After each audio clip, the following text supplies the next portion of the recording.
Boa noite, nossos amigos e companheiros de estudos do Espiritismo. Muita paz para todos. E voltamos a apresentar uma nova edição do programa Encontro com o Espiritismo, que, como sabemos, é uma produção da Associação Espírita Adolfo Bezerra de Menezes, aqui da cidade de Limoeiro, Pernambuco, Brasil. Hoje, que é dia 9 de agosto de 2021, nós consultamos aqui o nosso e-mail e encontramos algumas perguntas de uma senhora que é crente. E ela disse que, embora seja da igreja, mas tem uma simpatia pelo espiritismo e queria alguns esclarecimentos fazendo estas perguntas. Ela pergunta primeiramente aqui, quem foi Jó na Bíblia? Quem foi Jó na Bíblia? Esta é a pergunta da nossa irmã. Ora, Jó, na Bíblia, ele figura como um dos grandes profetas, o profeta Jó.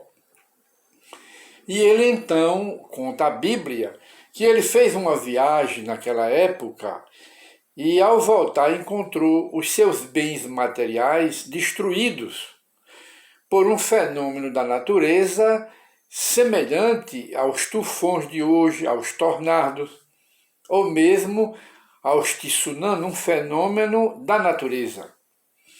E ele então, dentro da simplicidade dele, de espírito, ele era muito rico, naquela época tinha muito gado, conforme reza a Bíblia, muitos animais, muita terra e muitos empregados. E ele, quando voltou, encontrou, inclusive, alguns empregados deles mortos pelo fenômeno da natureza. E Jó, então, o que faz? Ele se ajoelha na frente de casa, diz a Bíblia, e olha para o céu e diz: Nu saí do ventre de minha mãe, e nu voltarei. O Senhor me deu, o Senhor me tirou. Portanto, bendito seja o nome do meu Senhor. E este exemplo do profeta Jó é um exemplo que serve para todas as épocas da humanidade, porque foi um ato de profunda humildade, de profunda submissão à lei da paciência, da tolerância, da compreensão do fenômeno, do problema. Ele demonstrou aí humildade, paciência e submissão à vontade de Deus. Tanto que ele diz, o Pai, o Senhor me deu, o Senhor me tirou. Mostrando que tudo que nós temos aqui na Terra foi Deus que nos favoreceu como uma espécie de empréstimo. E depois nós teremos de prestar contas a Deus. Ele sabia que foi Deus que facilitou para ele adquirir aquele patrimônio. E de repente ele foi submetido a uma prova, um teste, pela própria natureza, pelas leis de Deus, para que ele provasse a simplicidade, desse o testemunho de humildade, de paciência e de submissão à vontade de Deus. Ficou como um exemplo para a humanidade, um grande exemplo do profeta Jó. É verdade que, apenas para aditivo de esclarecimento e de reflexão, é verdade que Jó, em seguida, ele teve uma depressão, foi vítima de uma depressão, em consequência dessa perda. Porque nós sabemos, em princípio, que toda perda pode abrir porta para a depressão, tristeza, não é? Melancolia, autodesprezo, toda perda, perda material, perda de saúde, perda de família, perda de entes queridos, toda perda pode gerar uma depressão. Foi o que ocorreu com Jó, porque afinal de contas, Jó não era um santo. Jó era uma criatura de Deus, era, como também todos nós somos criaturas de Deus. Não estamos fora disso, não. Somos filhos de Deus. Mas Jó ainda era humano. Jó não era um santo. Ele tinha os problemas deles humanos, porque era toda criatura humana tem seus problemas, tinha seus orgulhos e suas qualidades negativas, mas ele era um profeta, um homem de Deus, que todos nós somos de Deus, apenas repetindo.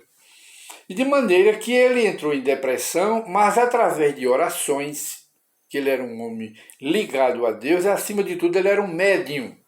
Recebia inspiração dos seus guias espirituais, que ele próprio achava que era de Deus, mas era dos guias espirituais dele. E ajudaram pela prece a Jó recuperar-se da depressão. E Jó caminhou, ficou bom e deu prosseguimento à vida.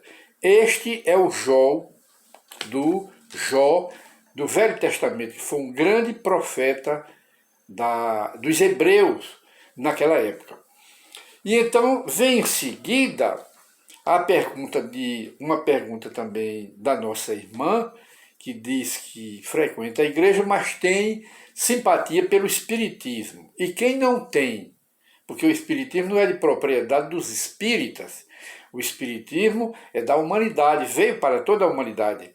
E todo mundo pode conhecer as obras do espiritismo, principalmente o Livro dos Espíritos, principalmente o Evangelho segundo o Espírito, enfim, pode conhecer as obras espíritas e continuar na sua igreja, da sua religião, porque o espiritismo é universalista.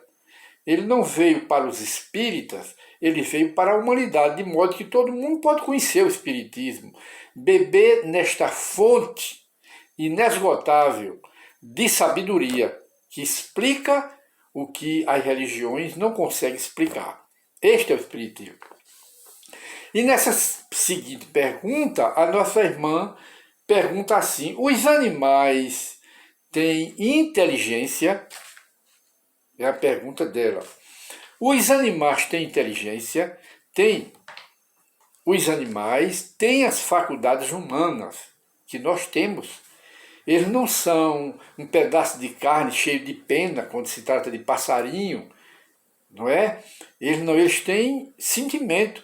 E o Espiritismo até ensina que toda a criação de Deus, todos os seres vivos criados por Deus, não foi criado por ninguém, eles têm alma.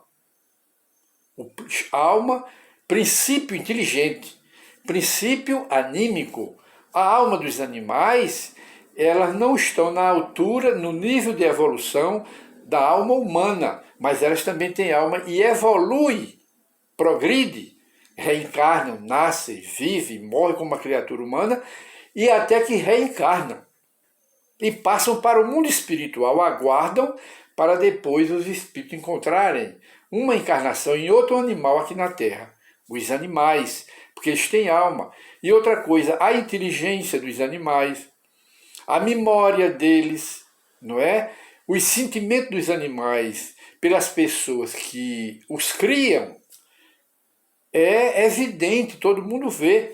E os sentimentos dele de amor, de ódio, de tristeza e etc. Então eles também têm depressão. Tudo isso pertence à alma do animal, não pertence ao cérebro do animal, ao corpo do animal, pertence à alma, da mesma forma que os seres humanos.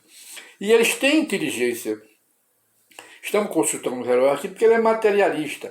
E nós então encontramos aqui na Revista Espírita de Allan Kardec, em sua edição de novembro de 1869, uma comunicação de um espírito dizendo que, ele contando a vida dele, não é? Ele dizendo que a esposa dele morreu Eles se amavam muito, a esposa dele morreu, ele ficou com 60 anos de idade e sentiu muita falta dela.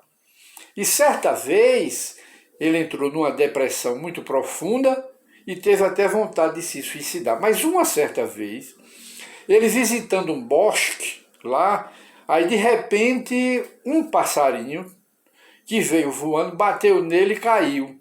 E ficou como se fosse morto. E ele então pegou o passarinho, parecido com um louro, de família de louro, que eles chamam de gaio. E ele pegou esse passarinho, deu um banho lá mesmo e massageou o passarinho, ele voltou a viver. E esse passarinho então se afeiçoou a ele, e os dois se afeiçoaram. Ele não tinha filho, vivia só, e levou para casa o passarinho. E o passarinho em casa acompanhava ele para todo canto, ia para mercado, ia para tudo, e o passarinho acompanhava ele. E criou aquela amizade recíproca. E ele às vezes ficava triste lembrando a esposa, e o passarinho encostava a cabeça aqui no pescoço dele.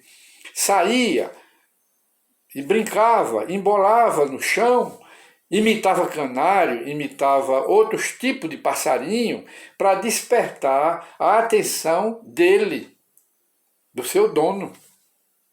Até que o dono, com as palhaçadas do passarinho, ria e voltava ao seu estado normal.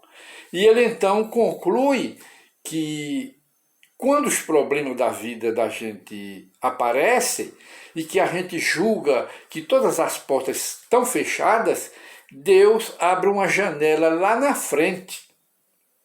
Aí ele acha que esse passarinho surgiu na vida dele como uma compensação à perda da sua esposa. Ele acreditou nisso. E pode ser verdade, apenas para reflexão. Então, está dentro do princípio da pergunta que a nossa irmã faz. Os animais têm inteligência? Tem. O animal era inteligente, um passarinho. Sabia, observava quando o dono estava triste e despertava, fazia ele voltar ao normal, brincando, fazendo tripulias de animais, mesmo porque agindo com o quê? Só com instinto, não com inteligência. E essa inteligência saía do sentimento dele. De quê? O sentimento de reconhecimento, de gratidão, porque ele salvou a vida do animal, aquele cidadão. Então está dentro do que ele está dizendo aqui. Os animais têm alma, pelo Espiritismo tem. A alma dos animais volta, em encarnação, volta. Os animais têm sentimento, têm memória, têm inteligência e sabem o que é melhor para ele. Os animais sabem o que é melhor para ele. Como nós, em comparação, somos convidados para um banquete, e lá no banquete sai farofa, sai farinha pura. Mas se no banquete também sai churrasco, lombo, uma comida muito boa, aí nós deixamos a farofa com carne de charque e vamos comer o quê? Vamos comer a comida melhor, o churrasco. Quer dizer, os animais também têm preferência, sabem o que é melhor para ele e fazem escolha, têm um livre-arbítrio também. Então está dentro, esperamos atender essa resposta à pergunta da nossa irmã. Os animais têm inteligência? Tem. E está provado. Sobretudo para aqueles que amam os animais e criam os animais. E hoje voltamos a encerrar o nosso programa Encontro com o Espiritismo. Para reflexão, muita paz para todos.